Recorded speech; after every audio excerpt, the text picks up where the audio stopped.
하이델베르그 유리문답 오늘 함께 나누도록 하겠습니다. 하이델베르그 유리문답 오늘은 99문 36주일 내용입니다. 99문 100문 함께 보겠습니다. 326페이지 36주일 문답하겠습니다. 99문 제3계명에서 하나님께서 원하시는 것은 무엇입니까? 우리가 저주나 거짓 맹세 또는 불필요한 서약으로 하나님의 이름을 욕되게 하거나 잘못 사용하지 않는 것이며 또 나아가 침묵하는 방관자가 되어 그런 두려운 죄에 참여하지 않는 것입니다.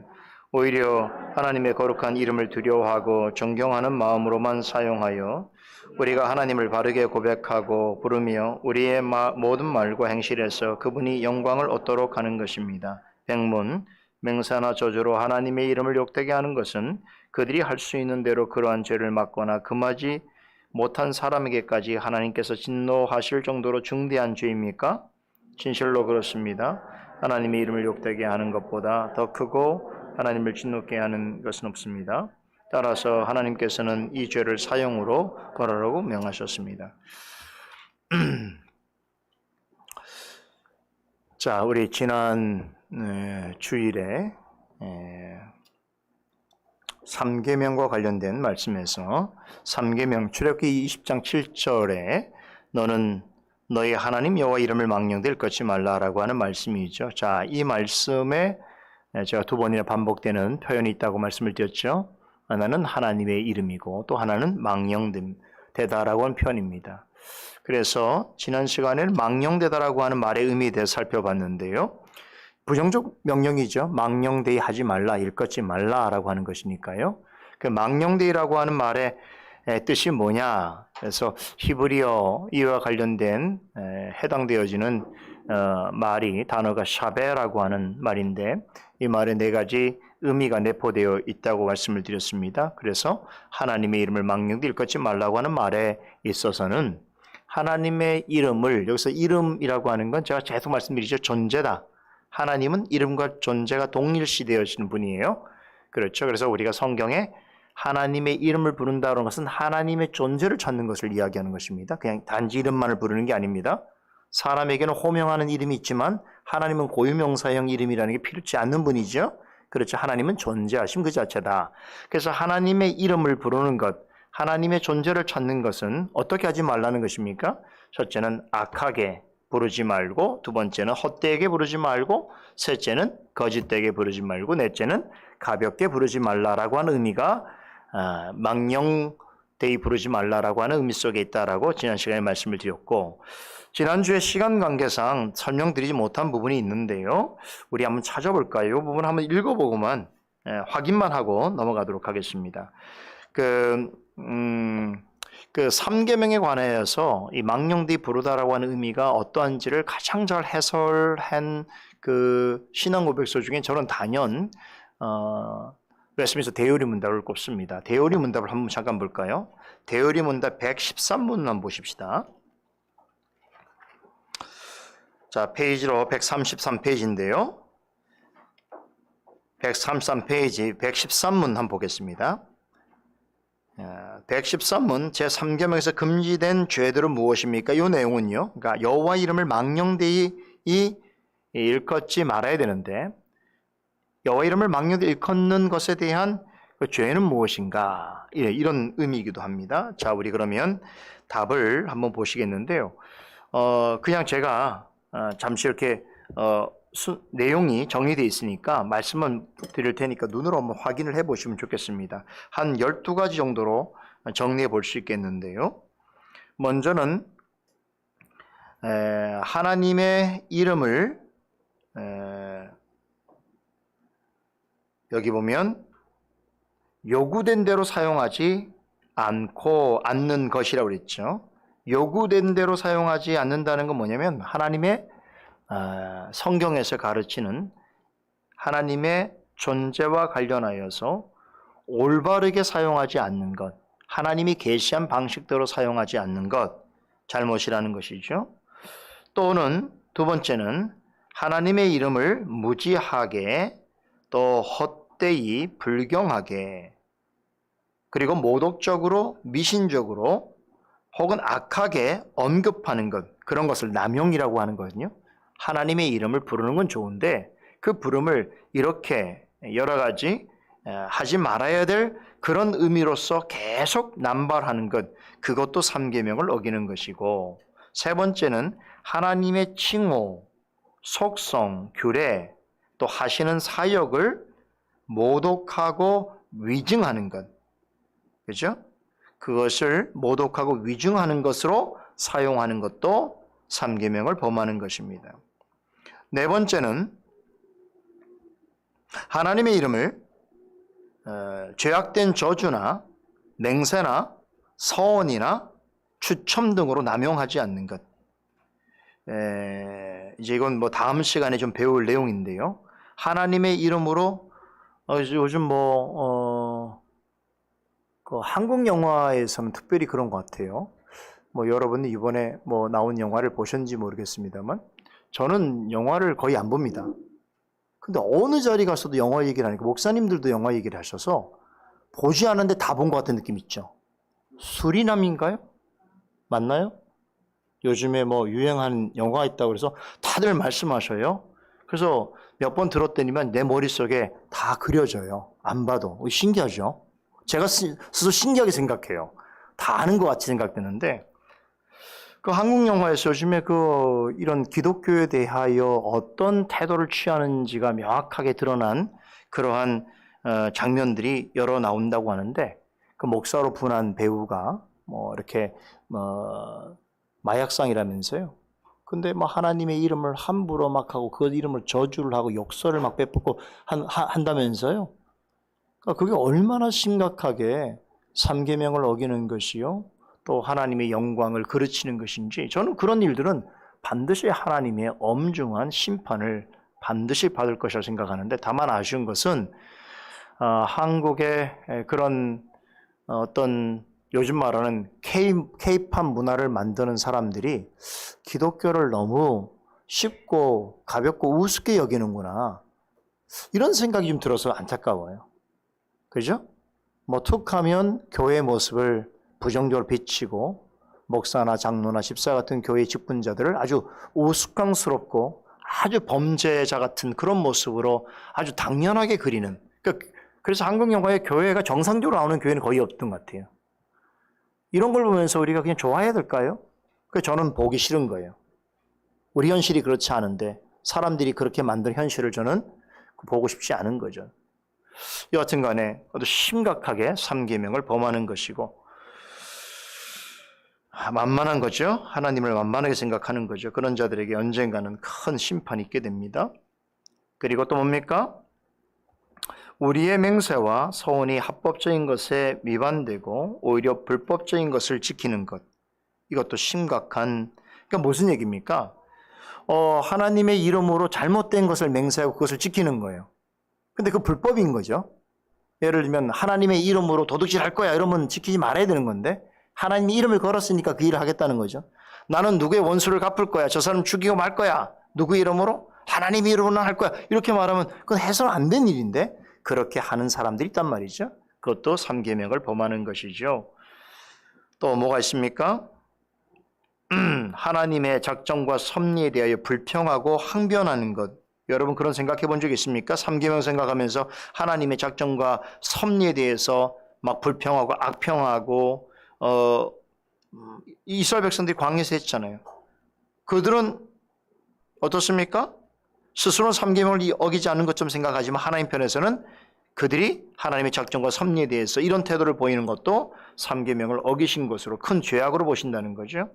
또 보세요. 하나님의 작정과 섭리에 대해서 호기심으로 파고들거나 또 잘못되게 적용하는 것, 그것도 잘못된 것입니다.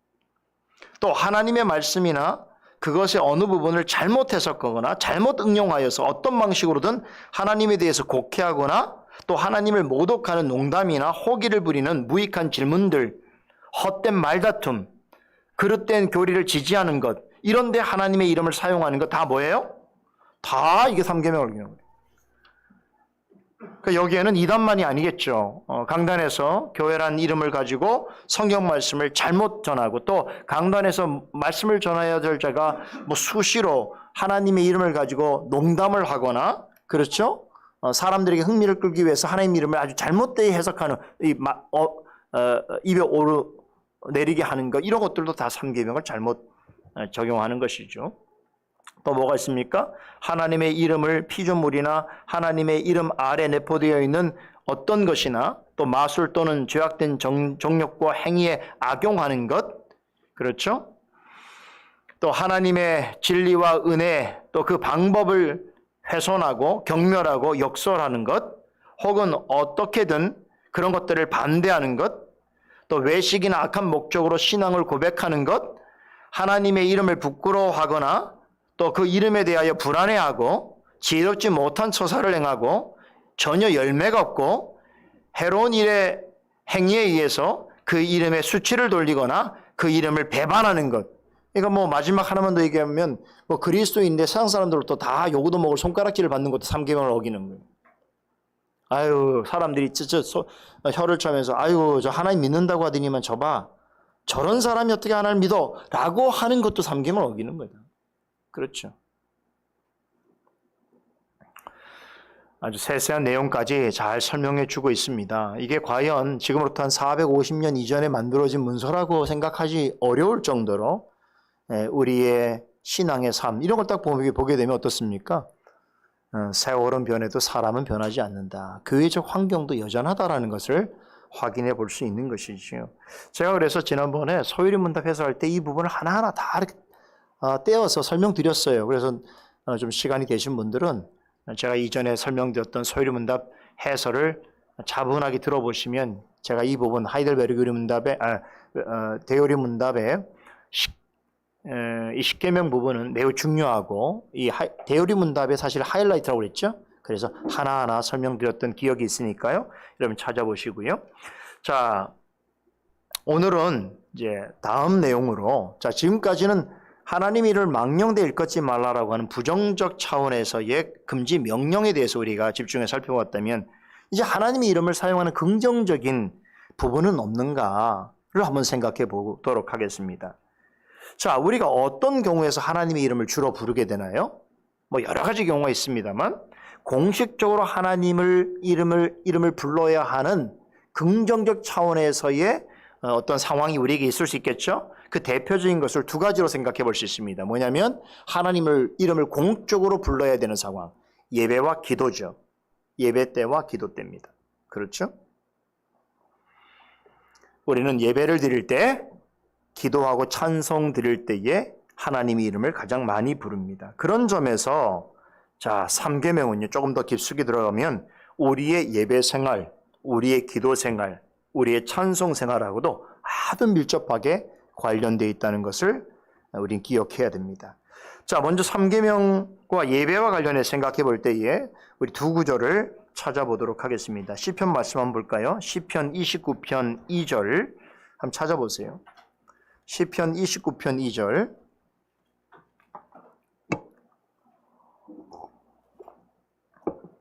한 목소리 읽어보죠. 여호와께 그의 이름에 합당한 영광을 돌리며 거룩한 옷을 입고 여호와께 예배할지어다. 86편 9절도 한번 보십시다. 시편 86편 9절 읽습니다. 주여 주께서 지으신 모든 민족이 와서 주의 앞에 경배하며 주의 이름의 영광을 돌릴리이다. 자, 지금 읽은 두 구절은 하나님의 이름을 부른다는 것이 무엇을 의미하는지를 아주 정확하게 설명해 주고 있죠. 하나님의 이름을 부른다는 것은 곧 하나님께 영광을 돌리는 예배를 드리는 것이다. 성경의 가르침입니다. 하나님의 이름을 찬송하고 높이는 것을 한마디로 표현한다면 그것은 예배입니다. 여러분 성경의 예배 역사를 조금 우리 생각해 볼 필요가 있는데요. 성경에서 여호와 하나님의 이름을 처음 불렀던 적이 언제죠? 언제부터죠?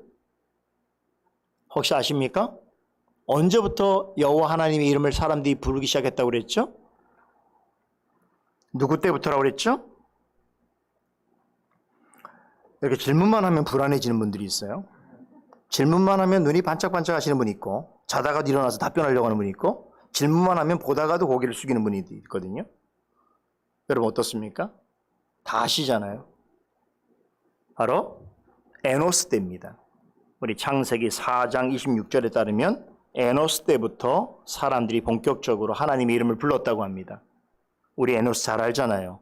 에노스가 누굽니까? 이걸 모르면 얘기 안 되는데. 자, 누구요? 맞습니다. 셋의 아들이죠. 그럼 셋은 누구의 아들입니까? 누구의 아들이에요, 셋이? 셋이 누구의 아들인지. 누구요? 아담의 아들이잖아요. 아담에게 어떤 아들이 있었어요? 가인과 아벨이 있었고, 가인이 아벨을 돌로 쳐 죽였고, 하나님께서 구속의 역사를 이루시기 위해서 아벨 대신에 주신 아들이 누구예요? 셋이고, 그 셋의 아들이 에노스란 말이에요. 창세기 아주 오래전 인물이지요. 그런데 여기 보면 성경에 에노스 때부터 사람들이 하나님의 이름을 불렀다고 하는데, 이걸 신학적으로 보면 이때부터 하나님을 예배하는 구체적인 행위가 역사 속에 시작됐다는 것을 말해주고 있습니다. 말씀드린 대로 에노스는 거슬러 올라가면 아담의 손자인 것이죠. 하나님께서 아벨 대신에 셋을 주셨는데 그 셋의 아들이 에노스입니다. 그러니까 셋은 아벨을 대신해서 하나님의 구속 역사의 맥을 이어주는 사람이다라고 볼 수 있는 것이죠. 셋과 에노스로 이어지는 그의 가문이 하나님으로부터 특별한 선택과 은혜와 사명을 받습니다. 그래서 이제 이 가문과 가인의 가문하고 이제 판이하게 다른 길을 걷게 되는 거예요. 한 부모로부터 나왔지만 가인은 어떻습니까? 하나님을 대적하는 가문을 이룹니다. 그래서 나중에 이 가인의 가문 전체가 가면 갈수록 어떻습니까? 다 이방 세력의 선조들, 후손들이 나오게 되고, 그리고 이 아벨과 셋의 믿음을 이어가는 에노스, 그 가문이 우리가 알고 있는 성경의 하나님을 경외하는 가문을 이루게 되는 것인데요. 그래서 그들의 후손들 가운데 하나님의 이름을 부르면서 예배하는 자들이 나오는데, 대표적인 인물이 누구냐면 아브라함이에요. 아브라함은 아벨과 셋과 에노스의 신앙을 이어받은 대표적인 후손인데, 아브라함이 하나님의 부르심을 받아서 그의 본토 친척 아비 집을 떠나서 이제 하나님이 부르시는 곳마다 가서 그곳에 정착할 때마다 무엇을 했냐면 하나님의 이름을 부르면서 단을 쌓았다라고 성경에 기록됩니다. 이 단을 쌓았다는 것이 구약적 용어로는 제사를 드린 것이지만 신약적 용어로는 예배를 드린 것이 되겠지요. 자, 이런 신앙은 그의 후손 이삭과 야곱에게도 그대로 이어집니다. 그래서 그들의 후손인 모세 때도 역시 가는 곳마다 단을 쌓았습니다. 이렇게 삶 가운데 항상 하나님의 이름을 부르면서 예배를 드리는 것은 아브라함과 그의 후손들의 공통적인 삶의 특징입니다. 그런 면에서 우리도 마찬가지죠. 왜냐? 우리는 영적으로 아브라함과 그의 후손들의 자손이기 때문에 그렇죠. 그러기에 우리도 그들처럼 하나님의 이름으로 하나님이 받으시기 합당한 예배를 드리는 일에 힘쓰고 있는 것입니다. 이 사실을 통해서 우리는 아담과 그 자손들과 함께하는 하나님의 택한 백성이다라고 하는 것을 확인해 볼 수 있는 것이죠. 예수님께서도 하나님의 이름을 부르시면서 하나님께로 나아가기를 기뻐하셨는데, 특별히 이제 좀 후에 설명드리겠지만 기도하실 때는 항상 그랬죠. 하나님의 이름을 부르시면서 하나님께로 가까이 나아가셨습니다. 덧붙여서 하나님의 이름을 부르시면서 예배를 드려야 하는 성도들을 위해서 어떻게 예배를 해야 할지를 가르쳐 주셨습니다. 요한복음 4장에 나오는 말씀이죠. 예수님께서 수가성 여인과의 대화를 통해서 하나님 아버지께서는 항상 예배하는 자를 찾으시는데, 예배하려고 하는 자는 신령과 진정으로 예배 드려야 한다라고 가르치셨습니다. 자, 신령과 진정으로 예배를 드리려고 하는 예배 원칙을 제시해 주셨는데, 자, 이 말을 많은 분들이 오해한다고 그랬죠? 우리말 번역을 신령과 진정이라고 하다 보니까 항상 생각나는 게 뭡니까? 지극정성.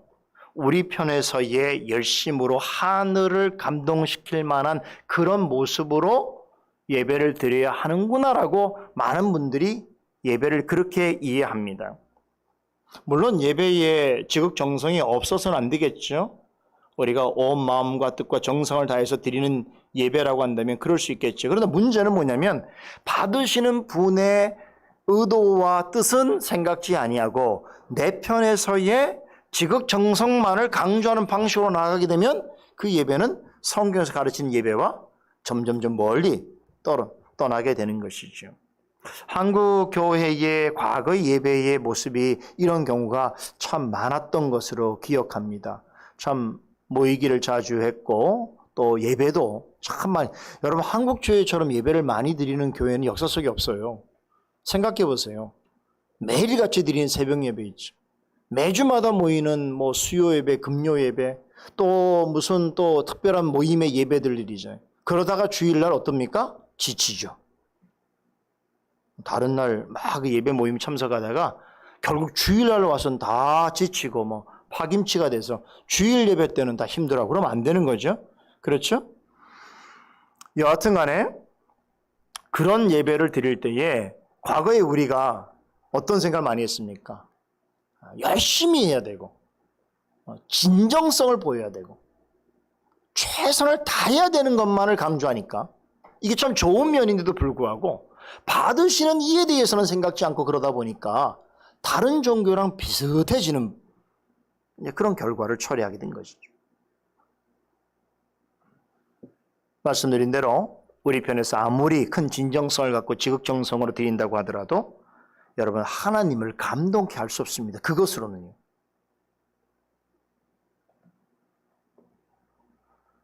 하나님께서 받으시는 예배에는 사람의 지극정성이나 최선의 노력 이전에 더 중요하게 생각해야 될 것이 있는데 그것이 바로 예수님께서 말씀하신 신령과 진정입니다. 전체 문맥과 원어적인 의미로 보게 될 때에 신령이라고 하는 말은 성령을 가리킵니다. 진정이라고 하는 말은 진리, 곧 말씀을 의미합니다.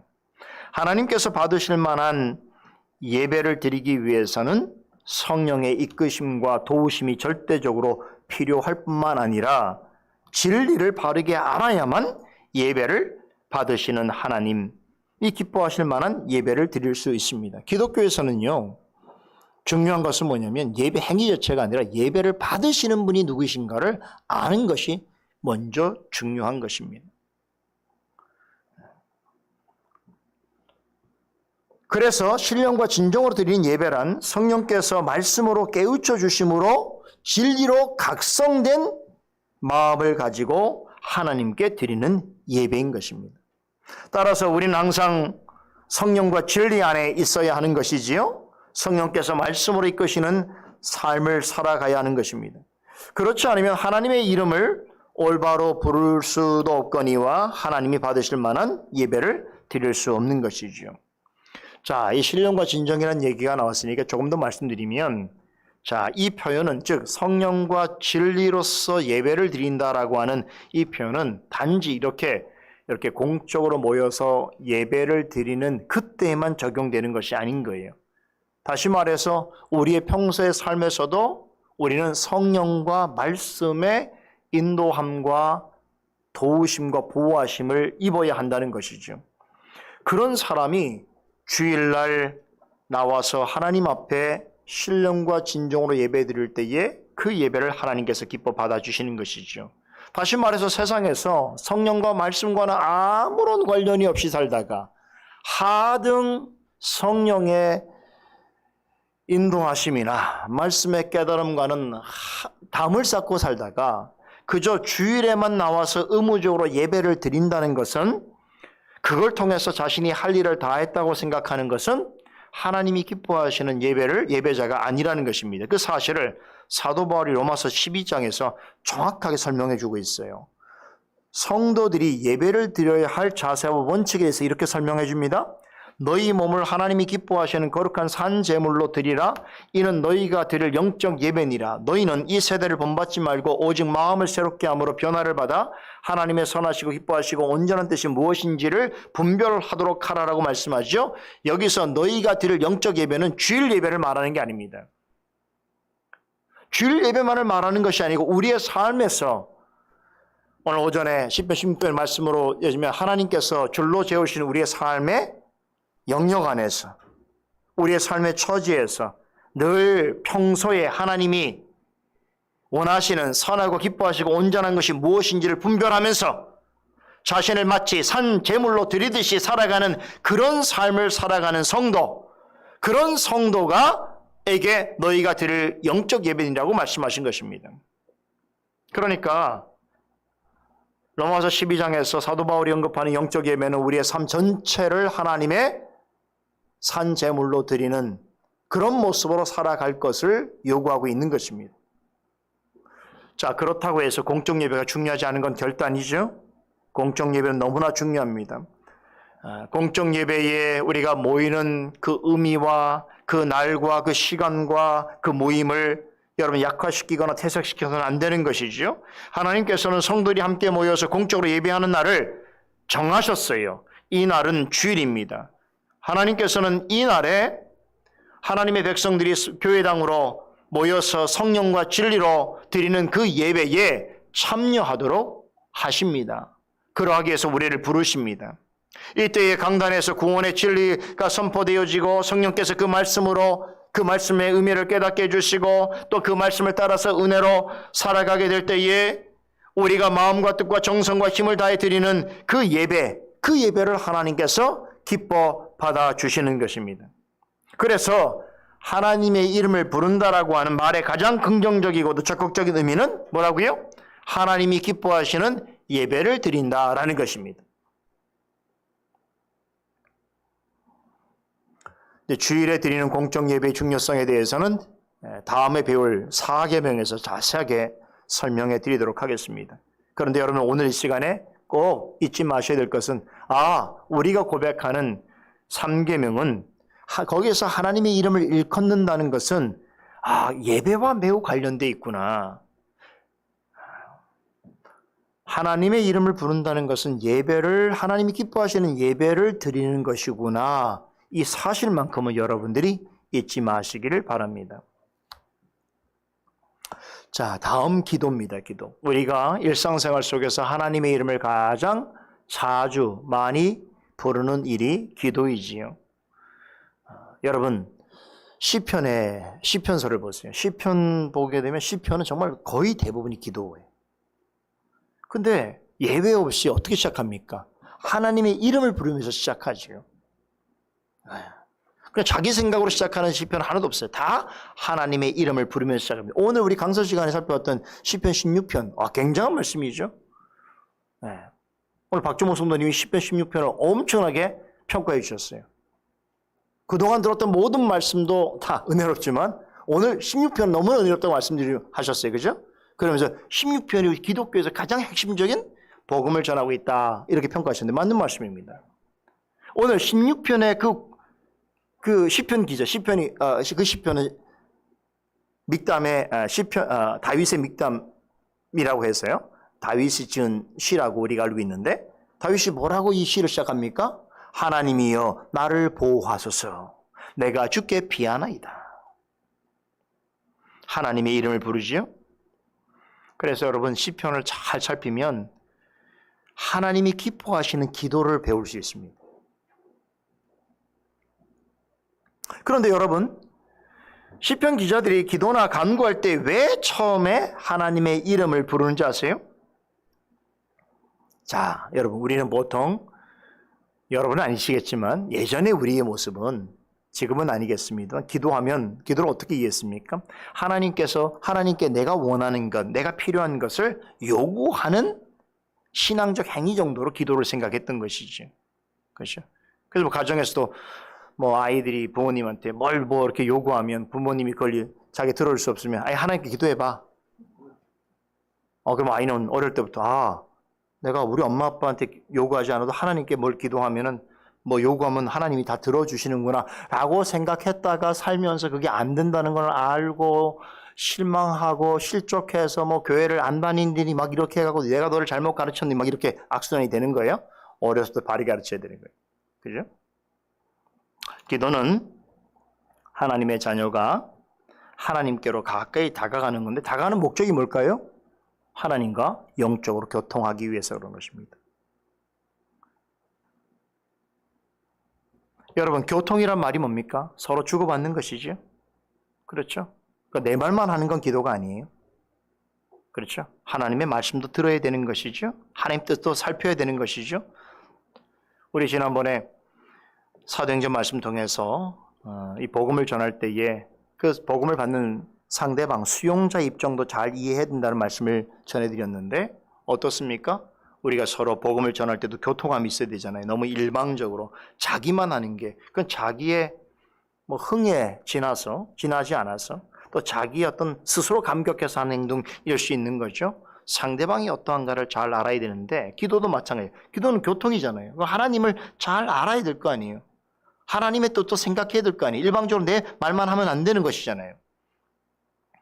그래서 기도를 잘 활용하려면 우리의 기도를 받으시는 하나님이 어떤 분이시고 어떤 생각과 마음과 의지를 가지신 분인지를 잘 알아야 하는 것이죠. 그런데 그렇게 하려면 뭘 통해서 알 수 있습니까?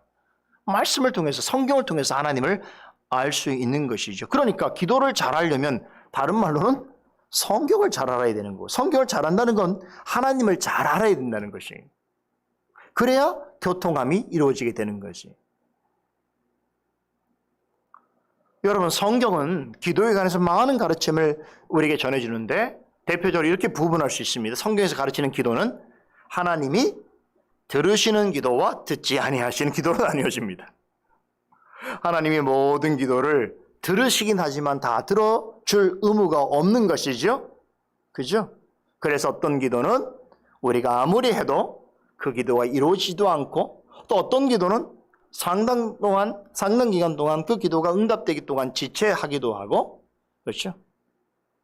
어떤 기도는 하나님의 뜻에 맞게 변형된 채로 또 우리에게 답변하시기도 하는 것이죠. 성경은 하나님이 들으시는 기도와 듣지 아니하시는 기도로 나뉘어집니다. 잠언서는 의인의 기도는 가까이 하시나 악인의 기도는 멀리 하신다고 말합니다. 이 말은 모든 기도가 하나님이 받으시는 기도가 아니라는 것을 말해주고 있는 것이죠. 그래서 기도에도 하나님이 내신 법이 있습니다. 성도는 성경을 통해서 하나님이 가르쳐 주신 기도의 원칙과 내용을 분명히 잘 배워야 합니다. 더불어서 하나님 앞에서 기도하는 자의 자리와 처지가 어떠해야 되고 마음이 어떠해야 되는지도 배워야 되는 거예요. 여러분, 대화라는 게 가장 중요한 게 뭐냐면 이제 더 우리가 좀 성숙한 대화를 하려면 대화에 예의가 있어야 돼요. 도리가 있어야 돼요. 그렇잖아요. 예의 바르고 도리 있는 사람 만날 때 참 기분 좋지 않습니까? 참 어떻게 봅니까? 내 마음도 기쁘지 않습니까? 그래서 이런 얘기 우리 옛날에 우리 부모님들, 선조들 많이 하지 않았습니까? 어떤 사람이면 어떤 부모를 뒀느냐. 그거 다 뭐냐면 부모에게 배운 바라고 생각하는 것이죠. 그렇죠. 여러분, 하나님께 우리가 기도할 때에 기도자의 예의가 있어야 돼요. 기도자의 도리가 있어야 되는 것이에요. 그런데 이걸 어떻게 할 수 있냐면 성경이 가르쳐주고 있단 말이에요. 성경을 통해서 하나님의 기도의 원칙과 내용을 제시해주고 있습니다. 우리가 이런 사실을 잘 알고 진실하고 겸손하게 기도할 때에 그럴 때 기도는 은혜의 방편으로 역사합니다. 기도를 통해서 하나님과 거룩한 교통을 나누게 되고 하나님의 도우심과 보호하심을 얻게 되고 하나님의 섭리와 뜻을 더 잘 이해하게 되는 것입니다. 무엇보다도 그 기도를 통해서 나의 믿음이 성숙해지고 지혜를 얻게 되고 인내와 기다림을 배우게 됩니다. 기도는 그런 게 있어요. 기도를 하면서 낭망치 아니할 것은 하나님의 오래 참으심을 배우라는 하나님의 뜻이기도 합니다. 기도를 반드시 내가 원하는 것을 얻기 위한 수단으로 생각하면 안 됩니다. 기도를 통해서 무엇을 구하는 것은 자연스럽고 정상적인 일이지요. 하지만 기도의 궁극적인 목적은 나의 소원을 이루는 것이 아닙니다. 뭘까요? 기도의 궁극적 목적은 하나님을 찬송하고 감사드리며 나아가서 하나님께 영광을 돌리는 데 있습니다. 여러분, 그래서 사도 바울의 기도를 보게 되면 너무나 놀라운 것은 사도 바울은 기도할 때에 기도가 다 어디로 갑니까? 하나님을 찬송하고 하나님의 섭리를 송축하고 하나님께 감사를 드리고 하나님께 영광을 돌리는 대로 나아갑니다. 이 말은 하나님의 이름을 부르는 것은 기도뿐 아니라 찬송과 감사와도 밀접한 관련이 있다는 것이지요. 어떤 기도가 가장 좋은 기도냐? 하나님께 찬송하고 영광을 돌릴 수 있는 기도. 어떤 상황에서도 하나님께 감사와 소망을 드릴 수 있는 기도. 이런 기도가 하나님께서 기뻐하시는 기도인 것이죠. 이럴 때 우리가 하나님이라고 하는 이름을 사용하여 드리는 그 기도를 하나님께서 매우 기쁘게 받아주시는 것입니다. 다시 한번 기억하십시다. 3계명은 하나님이 합당히 받으실 예배와도 관련되어 있을 뿐만 아니라 우리의 생활 속에서 늘 하나님께 기도하고 찬송하고 감사하고 영광을 돌리는 우리의 삶의 전반적인 내용과도 관련됐다는 것을 잊지 마시기 바랍니다. 결론적으로 오늘 그러면 우리가 기도를 잘할 수 있는 방법은 뭘까? 아마 교회를 다니시면서 그런 생각을 하시는 분들이 꽤 있으실 거예요. 기도를 잘할 수 없을까? 나는 좀 기도를 잘하고 싶은데 라는 생각을 가지신 분들이 있을 겁니다. 그죠? 그런 분들을 위해서 몇 가지 제안을 제가 드리고 마치려고 합니다.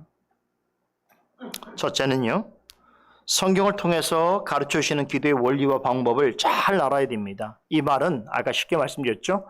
성경의 가르침을 잘 알아야 되는데 대표적으로 기도로 이루어진 시편이라든가 또 주기도문 같이 성경의 기도에 관한 내용들이 많이 나오거든요. 그런 것을 통해서 어떻습니까? 말씀을 잘 알면요, 기도가 저절로 올바르게 될 수 있어요.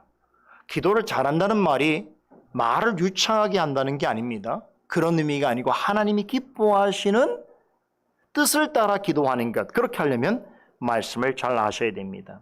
두 번째는 성경에 나오는 기도의 구체적인 예들을 잘 살펴보고 따라하는 것인데요. 성경에 보면 너무나 많은 기도의 종류들이 나오죠. 예를 들면 경배, 감사, 고백, 서약, 성찰, 치유, 구원과 도우심, 중보, 도고, 축복, 다양한 형태의 기도들이 나옵니다. 그런 구체적인 내용들을 하나하나 우리가 배울 때마다 성경에 우리 살펴볼 때마다 잘 확인해서 그런 예를 따라서 기도하면 됩니다. 그럴 때 성령께서 자신에게 있어서 그런 말들, 그런 개념들을 어떻게 활용해서 나의 경험을 비추어서 고백할 수 있도록 성령께서 지혜를 주시거든요. 그래서 성경에 나오는 기도의 구체적인 예들을 잘 살피는 것 굉장히 중요합니다. 세 번째로 훌륭한 신앙을 가진 교회 지도자들이나 성경 지식이 많고 신앙 연륜이 깊은 성도의 기도를 주목해 보아야 합니다. 그럴 때 배울 점이 많아요. 사실 제가 여기에는 교회 지도자나 또 성도를 말했지만 성경에 보면 어떻습니까? 기도의 사람들이 얼마나 많이 나옵니까? 그죠?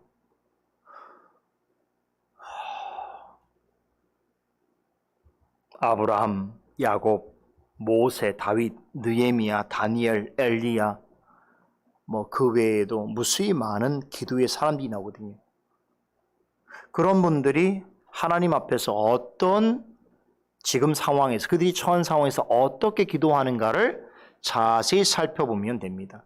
또 한 가지는 실제로 우리 주변에 있는 신앙에 도전이 되고 또 감명이 있고 또 깊은 연륜과 지식이 있는 그런 성도들, 그런 주변에 경건한 분들이 있잖아요. 그런 분들이 기도할 때 어떻게 하는가를 유심히 잘 듣고